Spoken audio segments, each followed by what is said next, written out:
2025년 5월 27일 3년 후 연구소 비트코인 시장 분석입니다. 주말 사이에 제가 목감기에 걸려서 어제는 하루 영상을 못 올렸습니다. 목소리가 안 나와서 부득이하게 못 올렸는데 혹시 기다리셨던 분들한테는 죄송하다라는 말씀 드립니다. 어제 시장 얘기를 바로 해보겠습니다. 어제는 미국 주식시장이 휴장을 했었죠. 그리고 미국 주식시장의 선물시장이 제한적으로 개장을 했고 비트코인이 좀 거래가 됐었는데 월요일 오전에 트럼프 대통령이 지난주 금요일에 EU의 6월 1일부터 예고했었던 50% 관세를 7월 9일까지로 유예해주겠다. 이렇게 이제 밝히면서 비트코인 가격이 주말 대비 한 2,000달러 정도 상승한 10만 9천 달러에서 시작을 했었죠. 오르기는 했는데 막 11만 달러까지 넘어서는 그런 모습은 아니었습니다. 그래서 이제 EU 50% 관세가 유예된 것이 호재의 크기가 생각보다 그렇게 크지 않았다라고 저희가 생각을 해야 될 것 같아요. 오늘 방송에서는 그 EU 관세 50%가 유예된 것을 저희가 좀 어떻게 봐야 되는지, 그리고 향후에 좀 주목해야 될 관전 포인트가 무엇인지에 대해서 조금 더 깊게 들여다보도록 하겠습니다. 자초지종을 좀 짚어보면 일단 이번 유예는 EU 집행위원장인 우르줄라 폰 데어라이엔이라는 이제 사람이 있는데 요 분이 주말 사이에 트럼프 대통령한테 전화를 한 거죠. 우리가 관세 협상을 좀 더 잘하기 위해서는 시간이 필요하다. 그래서 좀 유예를 해줬으면 좋겠다라고 해서 그게 이제 오케이가 돼서 유예가 된 것이고요. 이 우르줄라 폰 데어라이엔 위원장은 월요일 저녁에 따로 기자들과 인터뷰에서 이렇게 이제 짧게 입장을 밝혔습니다. 미국과의 관세 협상에 새로운 동력이 생겼다.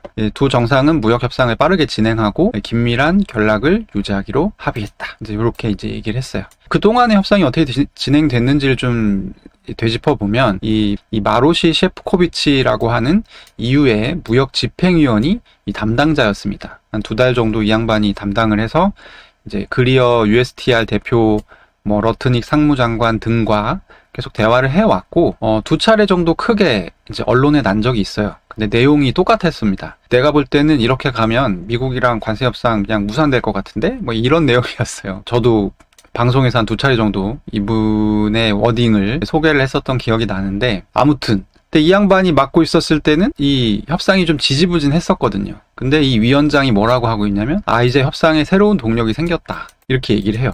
근데 왜 지지부진할 수밖에 없냐면 EU는 이 협상을 마무리하기 위해서는 27개 회원국의 합의가 필요합니다. 이걸 어떻게 받아? 심지어 지금 단발적으로 나오는 EU 국가들의 개별적인 입장들을 보면 나는 미국한테 보편관세 10%도 나는 못 내줘. 이런 나라들이 되게 많거든요. 그럼 이 양반이 용가리 통뼈도 아니고 이거를 받아내기가 좀 어렵겠죠. 그래서 EU는 지금까지 계속 일관된 입장이 뭐였냐면 무관세 방법을 찾아보자. 이게 이제 EU의 입장이었고 미국은 당연히 말도 안 되는 소리 하고 있네. 그러니까 이제 협상이 안 되죠. 근데 어쨌든 데어라이엔 위원장이 직접 전화를 했다는 것은 EU가 적극적으로 관세 협상에 나올 가능성이 굉장히 높아졌다라는 얘기고, 사실 먼저 유예해달라고 했으니까 좀 이제 약간 꿇고 들어오는 그런 느낌도 조금 있죠. 근데 미국이 이 EU와의 협상에 있어서는 좀 자신감 있는 상황인데 이유가 있어요. 제가 보기엔 지난주 금요일에 트럼프가 이렇게 딱 얘기를 했는데 중국 때와는 달리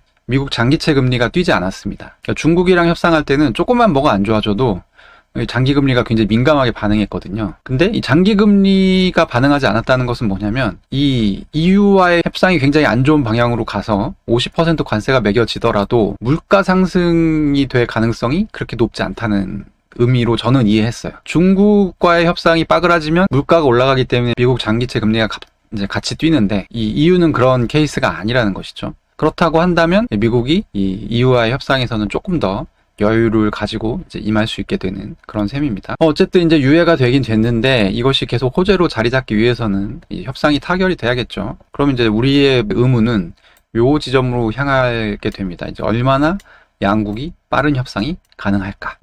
결론부터 얘기하자고 하면 저는 좀 어렵다라고 생각을 하는데, 왜냐하면 지금 EU는 아까 얘기 드렸었던 마로시 셰프코비치라고 하는 이 집행위원을 단일 주체로 해서 협상에 임하고 있는데 그 안에 수십 개의 나라가 있어요. 이렇게 많은 나라들이 있고 이 나라들마다 이해관계가 다 다릅니다. 그래서 이 나라들이 그 미국의 이제 EU로 수출하는 게 아니라 각각의 나라들의 명목으로 수출을 해요. 그래서 이 흑자와 적자가 따로 잡힙니다. 가령 대미무역에서 흑자를 보는 나라는 독일, 아일랜드, 이탈리아 정도예요. 파는 물건이 뭐냐면 제조업, 그러니까 자동차, 제약, 기계류들을 이제 많이 팔죠. 독일 같은 경우는 이제 자동차를 많이 팔고, 그리고 아일랜드 같은 경우가 제약을 많이 팝니다. 그 대미 적자국이 또 있어요. 네덜란드, 스페인, 폴란드는 미국에서 뭘 되게 많이 사요. 특히 원자재, 에너지 이런 것들을 많이 삽니다. 그러니까 요 나라와 요 나라는 입장이 다를 수밖에 없는 거예요. 지금 무역 적자 때문에 미국이 관세를 때린다고 하는데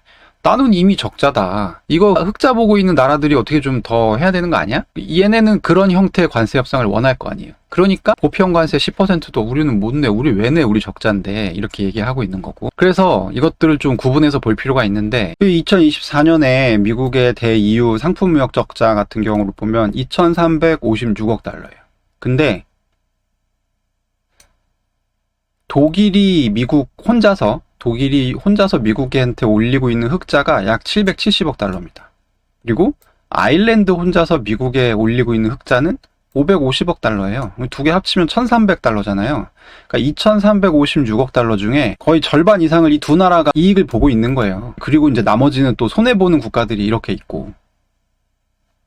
왼쪽 장표는 그 2024년 EU의 대미 수출 제품을 이 많은 순서대로 나열한 겁니다. 그래서 가장 위에 있는 것이 의료 및 의약품, 그리고 그 밑에가 의약품, 그리고 그 아래는 자동차, 모터 바이클 같은 거, 그러니까 이제 바퀴 달린 것들, 그런 것들이 이제 상위 제품이 이렇게 돼 있어요. 근데 이게 이제 자동차는 약간 이해가 가죠. 왜냐하면 독일도 있고, 독일 3사라고 해서 고급 자동차들 막 찍어내는 폭스바겐, 벤츠 뭐 이런 회사들 많잖아요. 이런 것들이 이제 미국으로 수출이 되는 겁니다. 근데 약간 좀 방송 보시는 분들 중에 좀 의외라고 생각하는 분들이 있을 수 있을 것 같아요.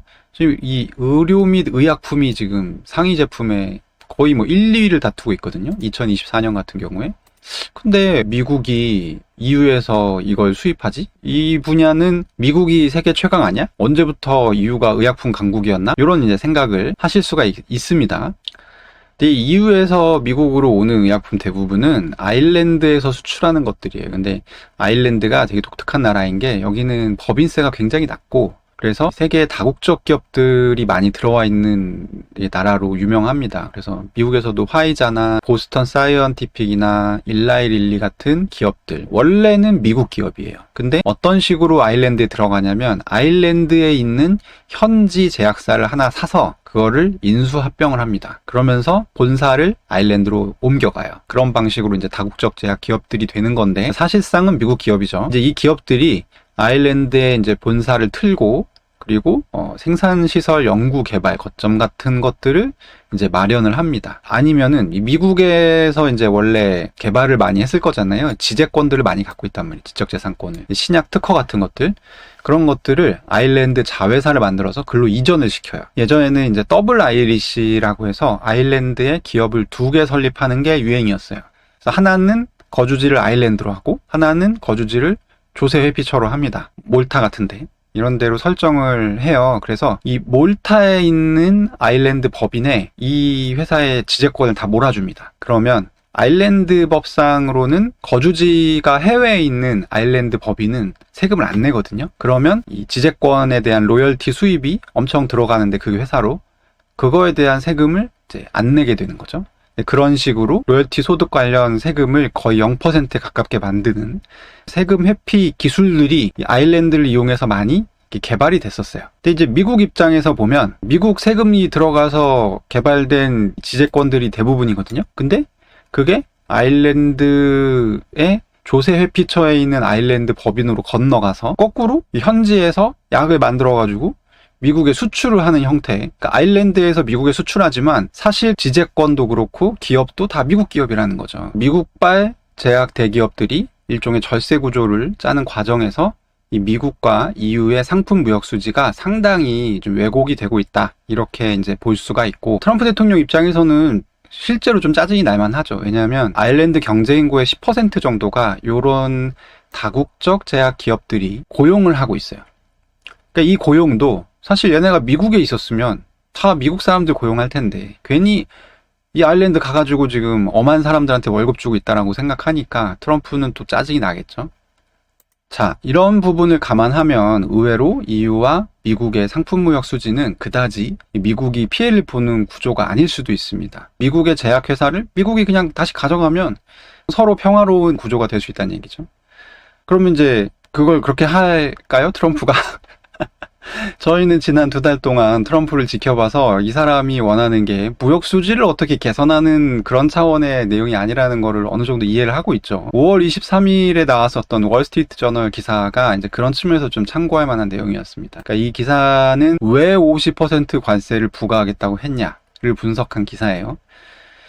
내용을 보면 EU의 트럼프가 50% 관세를 부과하겠다고 위협한 배경에는 단순히 양자간 무역 문제만 있는 게 아니다. 중국과 협력적인 무역 관계를 가져가려는 EU의 태도가 상당히 중요한 요인으로 작용하고 있다라고 이제 이 기사에 나오고, 또 기사에 어떤 내용이 있냐면 트럼프 행정부는 EU가 미국의 우려, 특히 세금, 여기 이 세금은 이제 EU의 부가가치세를 얘기합니다. 그리고 규제, 미국 기업에 대한 반독점 처벌 등에 소극적으로 대응하고 있다라고 보고 있다. 그러니까 여러 줄 생각하고 있지 않다는 거죠. EU 회원들국 간 다양한 이해관계와 중국과의 경제적 연계가 협상 진전을 가로막는다고 판단하고 있다라고 이제 기사에서 썼어요. 그래서 종합을 해보면 미국은 EU와의 관세 협상도 협상인데 이걸 빌미로 중국을 한번 코너로 몰아보고 싶다, 이런 마음을 가지고 있다는 얘기죠. 그리고 이제 요게 이제 미국 쪽의 협상 담당자들, 월스트리트 저널 기자가 취재를 해가지고 쓴 기사이기 때문에, 그러니까 실제로 요런 부분이 실제로 작용을 하고 있다, 이렇게 봐야 될 것 같습니다. 최근 자료를 좀 찾아보면 EU는 중국에서 꽤 많은 상품을 수입하고 있습니다. 2024년에 지금 찍힌 관세청 자료를 좀 보면 중국의 전체 수출액은 6.1조 달러 정도 되는데 이 중에 EU로 가는 이 물량이 7,800억 달러 정도 됩니다. 전체의 12.8%. 그리고 미국으로 가는 물량은 6,883억 달러 정도 됩니다. 그러면 전체의 11%죠. 작년 같은 경우는 EU로 수출한 게 더 많아요, 미국보다. 근데 두 개가 합치면 지금 얼마예요? 24% 정도 되죠. 그러니까 중국이 총 수출하는 물량의 4분의 1이 EU와 미국으로 간다는 얘기죠. 보면 EU는 지금 EU대로 중국 공급망 의존도가 너무 높아지고 있다는 문제의식이 있어요. 너무 많이 수입을 하고 있다는 거죠. 그래서 어차피 줄여가려고 하는 참인데, 미국이 지금 짜증나는 건 뭐예요? EU가 중국이랑 좀 안 친하게 지냈으면 좋겠는데 계속 친하게 지내려고 한다, 이 부분이잖아요. 근데 만약에 이제 상상을 해보자고요. EU가 미국의 요청을 받아들여서 니네가 중국이랑 안 친하게 지내면 우리가 관세 협상 이렇게 해줄게 라고 해서 EU가 오케이 했어요. 그리고 요 12.8%를 한 반 정도 줄인다 라고 했을 때는 그럼 이제 중국 입장에서는 미국 혼자서 고율 관세를 매겨서 자기 물건을 안 사가는 것보다 훨씬 압박감이 커지겠죠. 그러니까 제 생각할 때는 미국이 궁극적으로 원하는 거는 이런 부분이 아닌가. 그러니까 사실 EU에서는 그래, 우리 EU 물건 없어도 괜찮아. 그러니까 물가 안 올라. 물가 안 오른다는 얘기는 뭐냐면 EU에서 그 물건이 들어오는데 사람들한테 그 물건이 필수품이 아니라는 거예요. 그러니까 필수품이면 무슨 수를 써서라도 사야 되니까 결국에 물가가 관세 매기는 만큼 올라갈 수밖에 없는데, 관세가 붙어서 들어왔더니 물건이 비싸. 그럼 사람들이 나 안 사, 이러면 그냥 경기 침체로 빠지지 물가가 올라가는 결과는 나타나지 않는다는 거죠. 그러니까 미국 입장에서는 그런 가능성을 금요일에 확인했다. 장기채 금리 안 오르네, 이런 거죠. 그래서 제 생각에는 미국이 앞으로의 협상에서 EU의 이 부분을 굉장히 집중적으로 요구할 가능성이 있다. 니네 어차피 공급망 다변화해야 되잖아. 그러니까 중국에서 수입하는 걸 좀 줄여. 그리고 이제 우리가 말하는 타이밍에 맞춰줘, 그걸. 그런 얘기를 아마도 하지 않을까 싶습니다. 근데 이게 이렇게 뻔히 보이는 부분이기 때문에 중국도 그냥 가만히 있지 않겠죠. 이미 관세 유예가 됐다고 한 첫날부터 중국이 움직이기 시작합니다. 요 이제 보도는 중국 관영지인 글로벌 타임스 보도를 받아쓰기 한 국내 매체의 기사인데, 다음 달 파리에서 무역수장 회담, 이렇게 돼 있죠. 이 무슨 내용이냐면 왕 원타오라고 하는 중국의 상무부장이 있는데 다음 달 초에 프랑스 파리에서 열리는 WTO 세계무역기구 강요회의에 이 양반이 온대요. 거기에 당연히 아까 얘기했던 셰프코비치 EU 무역 집행위원이 오겠죠.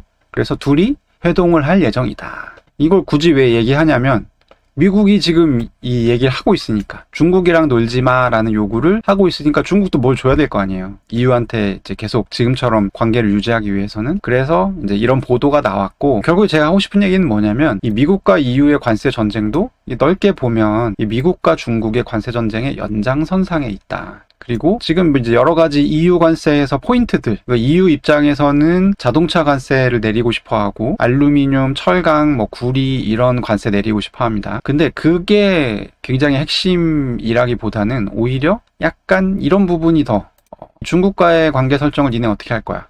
응? 이런 부분들이 오히려 더 핵심일 수 있다. 그리고 그렇게 돌아갈 가능성이 지금으로서는 높아 보인다라는 말씀을 드리고 싶고요. 아예 말이 안 되진 않습니다. 왜냐하면 EU 같은 경우는 지금 중국과의 교역에서 적자를 많이 보고 있어요. 중국이 수입을 못 해줘요. EU가 가져가는 만큼. 그래서 EU는 자기들이 중국에 수출하는 물량의 2배만큼을 지금 수입하고 있거든요. 이런 부분들이 사실 굉장히 이제 해결이 필요한 부분이죠.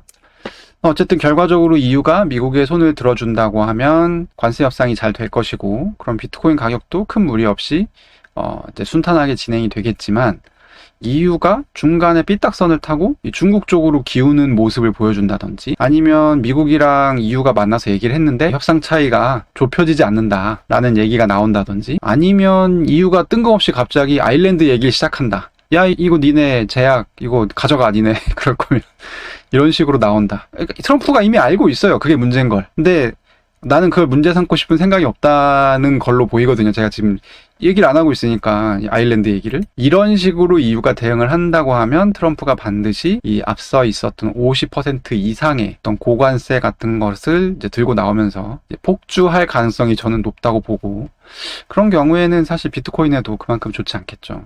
그래서 저희는 EU가 어떤 카드를 꺼내는지를 좀 면밀하게 지켜보면서 이 싸움이 어떻게 진행이 되는지를 보면 될 것 같습니다. 네, 오늘의 분석은 여기까지입니다. 3년 후 연구소 구독과 좋아요 그리고 많은 관심 부탁드립니다. 감사합니다.